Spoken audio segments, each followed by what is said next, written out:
I never thought I'd be the kind of person to put my story out like this. Honestly, I used to scroll past posts like these, shake my head and think that's rough, but that could never be me. But here I am, staring at the blinking cursor on my screen, trying to make sense of something that shattered everything I believed about love, loyalty, and the life I was building. My name isn't important. Let's just say I'm 28, been married for nearly 8 years, and I have 2 beautiful kids, a toddler and a 1-year-old baby who still wraps his tiny fingers around mine when he's falling asleep. My wife and we got married young, right out of college at 21. We were those against all odds kids. The couple that made it.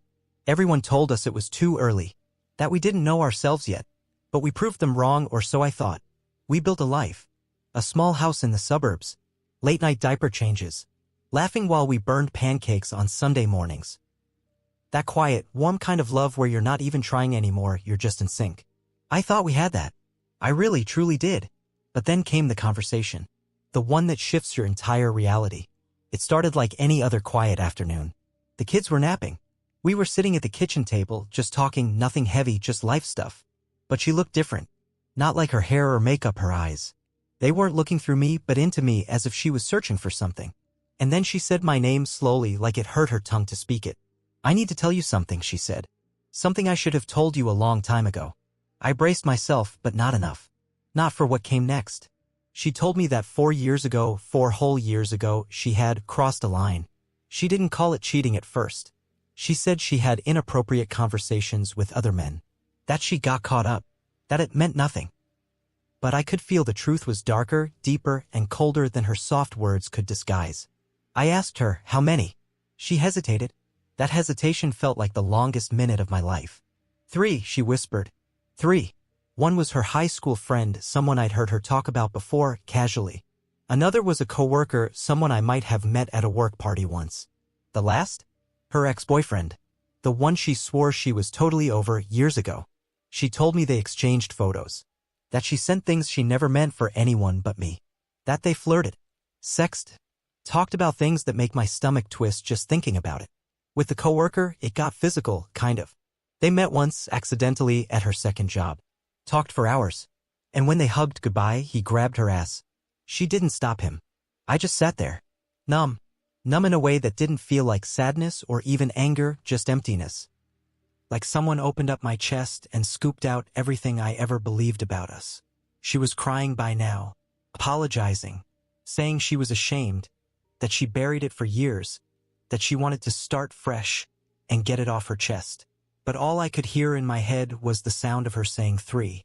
3 guys. Photos. Conversations. A touch. Couldn't even cry. Not in that moment. I think my body was in shock. That night, the silence between us was louder than any argument we'd ever had. It wasn't just the absence of words. It was the absence of us. Like something invisible and sacred between us had just been ripped in half. And neither of us knew how to sew it back together. She tried to talk again after putting the kids to bed. I heard her feet shuffling in the hallway. I was sitting on the edge of our bed, still fully dressed, hands locked between my knees, staring at the floor like it could offer me an answer. She stood in the doorway, clutching her phone like it weighed 100 pounds. I wanted to tell you sooner, she whispered. I didn't respond. I wanted to, but I didn't know how. I thought I'd take it to my grave.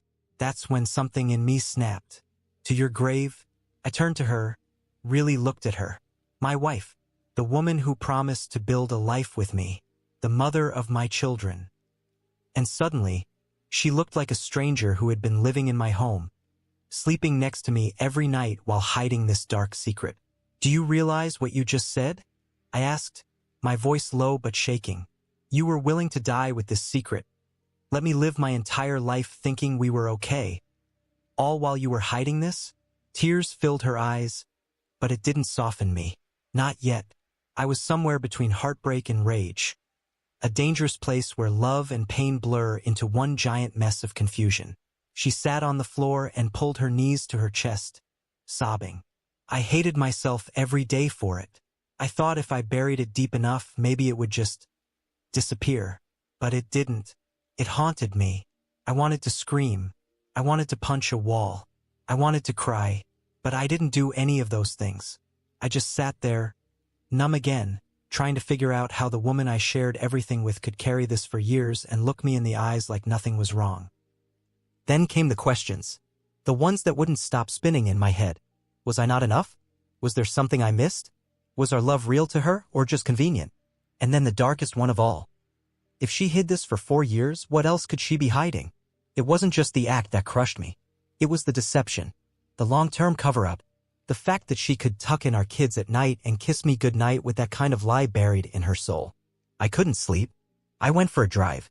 I didn't even know where I was going. I just needed to move to escape the walls of that house, the smell of her shampoo on the pillow, the quiet breathing of our sleeping children who had no idea their world might never be the same again. I ended up in the parking lot of a 24-hour diner. I didn't go in. Just sat there in the dark, engine off, staring at the glowing, open sign. For a while, I thought about what would happen if I just kept driving. If I disappeared.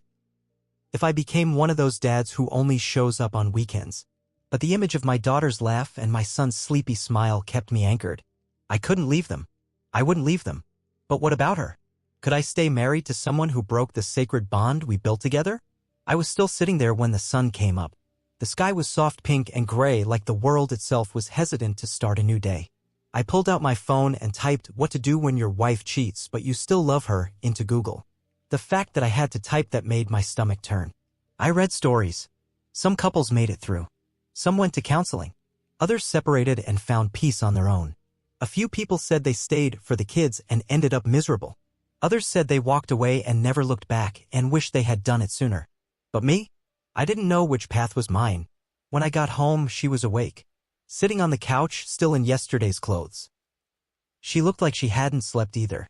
Her eyes were swollen and her voice was hoarse when she said, "I thought you weren't coming back."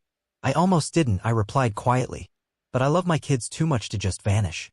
I love you too. That's the problem. She reached out to touch my hand and I flinched. I hated that. Hated that her touch, something that once brought me comfort, now made my skin crawl. I saw the pain in her eyes when I pulled away, but I didn't know how else to respond. "I don't want to lose our family," she said.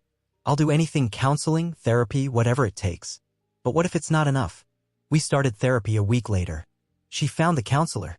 She scheduled it. She said she wanted to show me she was serious, that she was ready to face it all. I didn't know what to expect. I just knew I couldn't keep spiraling in my own head anymore. Every time I looked at her, a different version of her flashed through my mind. The wife I married, the woman I built a life with, and the stranger who sent naked photos to 3 men while I was raising our kids. I remember sitting in the waiting room. The air smelled like lavender and printer ink. She was sitting next to me, her hands clenched in her lap, not touching mine. I appreciated that. I wasn't ready for touch. Not yet. Maybe not ever. The therapist was gentle, but didn't sugarcoat anything. He asked the hard questions right away. "Why are you here?" She spoke first. Her voice was shaky. "Because I hurt him, and I don't want to lose him." He turned to me. "And you?" I hesitated, then said, "Because I don't know if I can forgive her, but I want to find out if there's anything left to save." That was the most honest thing I'd said in days.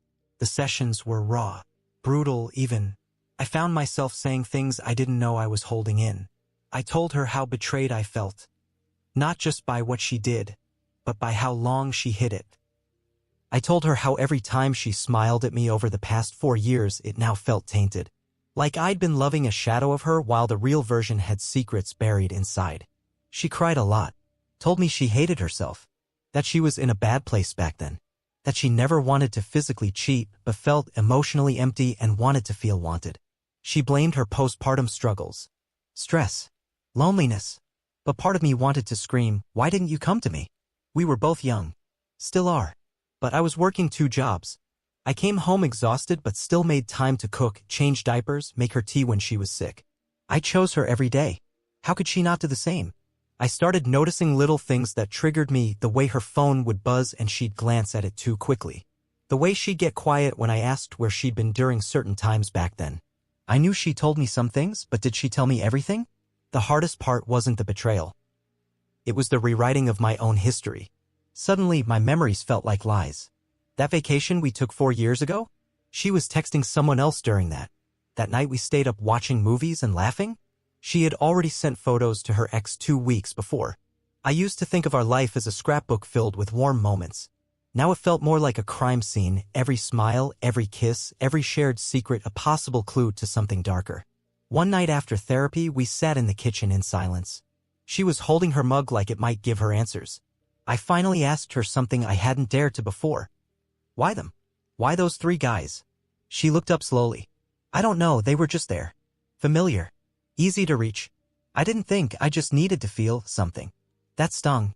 Like our love had become background noise while she chased echoes from her past. I didn't yell. I didn't cry. I just stood up and said, I think I need to sleep in the guest room tonight. And that's how it became our new routine. Her in our bedroom. Me in the guest room. Sharing a house, co-parenting our kids, attending therapy, pretending to the outside world that everything was okay, but behind closed doors we were walking across broken glass barefoot. Some days I thought we could fix it. Other days I fantasized about packing a bag and walking out forever.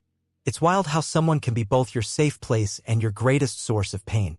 And the kids, they didn't know. They were too young. But I saw it in my daughter's eyes when she asked, Daddy, why don't you sleep with Mommy anymore? I didn't know what to say. How do you explain betrayal to a toddler? We kept going to therapy. I started journaling just to keep my head straight. Some nights I'd write letters to her, unsent, just to pour out the anger I didn't want to speak aloud. I wrote things like, You broke me in a place I didn't know existed. I don't know if I miss you or the version of you I made up in my head. I want to believe in us again. But I don't know if I ever truly will. And the worst one. If you hadn't confessed, would you have ever stopped? I wanted to heal. I really did. But I also didn't want to be the guy who stayed just because it was easier than leaving. I don't know exactly when it started, the tipping point. That invisible moment when my mind began quietly shifting from can we survive this to do I even want to? Maybe it was that Tuesday morning. She had gone grocery shopping. Said she'd only be an hour. 2 passed. Then 3. No texts, no calls. I paced the kitchen like a ghost. The kids were watching cartoons and I was watching the clock. My chest felt tight. My thoughts turned loud. Who is she really texting? Did she see him? One of them? All of them? When she finally walked in the door, all smiles and bags in hand, I didn't even let her unpack. Where were you? I asked. She blinked. Target. Then I stopped at Walgreens for diapers. You said an hour. There was a line. I don't care about the line. I snapped. I care about why you didn't text me. She stood still for a moment. Then her shoulders dropped. You don't trust me. And there it was. The sentence I had been afraid to speak aloud. I didn't trust her. How could I? The woman who had hidden 3 separate emotional affairs. One that had gotten physical for 4 years now wanted me to trust her just because she finally came clean? I wanted to. God, I wanted to. But trust doesn't return just because someone says they're sorry. It has to be rebuilt, one honest moment at a time. And yet, part of me was trying. I wanted my kids to grow up in a home with both parents. I wanted my family. But I also didn't want to live every day wondering if the person next to me was still capable of lying through a smile. That night, after the kids went to bed, she came into the guest room. Can we talk? She asked softly. I nodded. She sat on the floor near the bed, legs crossed, like we were in college again, before bills, before babies, before betrayal. I know I hurt you in a way that might never fully heal, she said. I'm not asking you to forget. I'm just asking you to believe I'm not her anymore. I stared at her. But she's still a part of you. She nodded slowly. She is. And I hate her. But I'm not her anymore. I wanted to believe that. I really did. But something was nagging at me. A shadow in the corner of my thoughts. Something unfinished. Something she hadn't said. Tell me the truth, I said. All of it. Everything. If you're holding back anything, now is the time. She looked down. And that's when my stomach turned. There's one thing, she whispered. I didn't tell you because I was afraid it would be the end. My heart dropped. I couldn't breathe. What thing? She swallowed hard. The coworker, the one who grabbed me. We met twice. Twice. Twice. Not once. She had told me they talked for hours and he touched her during a hug goodbye, a violation, yes. But now it was twice? I asked her, did anything else happen? She shook her head. No sex. I swear. But he kissed me. I let him. The second time. And I didn't stop it right away. I felt the room spin. You looked me in the eyes and told me it was just once. You swore it didn't go that far. Now you're telling me he kissed you and you let him. She was crying, begging, saying she didn't want to break me more than she already had. That she had been scared. That she thought if she told me everything, I'd walk out. I told you I needed honesty more than anything, I said. And you still chose control over truth. The next morning, I packed a bag. I didn't leave for good. Not yet. I just needed to clear my head. I booked a small cabin an hour out of town. No Wi-Fi. No distractions. Just me in the woods. I needed space to ask myself the question that had been clawing at my insides. Do I love her, or just the idea of who she used to be? Out there, in the quiet of nature, I started writing again. Not just journals, letters to myself. To the man I was before this. To the father I was trying to be. To the husband I no longer knew how to become. And one night, sitting in that cold little cabin, I asked myself, if this happened to your son 20 years from now, what would you tell him to do? Would I tell him to fight for it? To believe people can change? Or would I tell him that trust is a sacred thing and once it's broken in a certain way, sometimes the most loving thing you can do is walk away? I didn't have the answer, but I knew one thing. I wasn't ready to decide yet. Not fully, but I also couldn't keep living in limbo. When I returned from the cabin, the house felt different. Not colder, just quieter. Not darker, just emptier somehow. Like something in me had changed. And now everything I used to take for granted looked different through my eyes. She was waiting for me in the kitchen. No makeup. Hair messy. Wearing the old hoodie I got her for Christmas 3 years ago. The one with the coffee stain on the sleeve. She looked smaller somehow. Like all the fight had drained from her. And all that remained was the raw version of her. Honest, exhausted, maybe finally ready. Did you figure it out? She asked. I didn't answer right away. I poured myself some water, sat down, looked at her across the table like it was the first time. And maybe, in a way, it was, I figured some things out, I said. Others, I'm still working on. She nodded. No expectations in her eyes this time. No begging. Just patience. I told her what I had written in the cabin. About the man I was, the father I wanted to be, and the line I had drawn in my mind. I can't promise you that I'll ever trust you the way I used to, I said. But I also can't deny that a part of me still loves you. Her lip quivered. She wanted to speak, but I held up a hand. I'm not staying for the kids. They deserve a happy home, not a house full of tension. I'm not staying out of fear either. I faced the worst already. I paused, took a breath. I'll stay, if you're ready to rebuild from scratch. Not patch what we had, build something new. From the ground up. No more lies. No half-truths. No secrets. She looked at me like I'd just offered her the last piece of sunlight on a dying planet. I want that, she whispered. With you. We both cried that night. Quietly. Not like the first time. This time, the tears didn't come from pain, but from the weight of choosing to keep going when walking away might have been easier. And we did start rebuilding. Slowly. Painfully. With setbacks and awkward conversations and nights where I still moved to the guest room because the nightmares came back. We changed our routines. More time together. More transparency. Therapy became sacred. My phone was no longer just mine, and neither was hers. Not out of control, but out of accountability. I watched her change. Truly change. Not just with words, but with actions. The way she leaned into discomfort during counseling. The way she started taking responsibility instead of explaining things away. The way she'd tell me, unprompted, when an old contact messaged her, and how she blocked them immediately. Took a long time. And honestly, I'm still healing. Trust isn't something you just glue back together and expect it to hold. It's something you reforge moment by moment. But something unexpected happened along the way. I changed too. Not into someone colder or harder, but into someone who finally learned to speak up, to set boundaries, to say this hurts without fear of being too emotional. Our marriage now isn't what it was. It's messy, but it's also more honest. And maybe, just maybe, that's more real than the fantasy we were clinging to before. People ask me now, if they hear my story, would you do it again? Would you stay? And I tell them, only if the other person is truly willing to meet you in the rubble. Not just to apologize, but to rebuild beside you. Brick by brick, tear by tear. Because that's what it takes. To survive betrayal. To raise children in truth. To love someone, even after they've broken you, and to slowly find the pieces again. Together.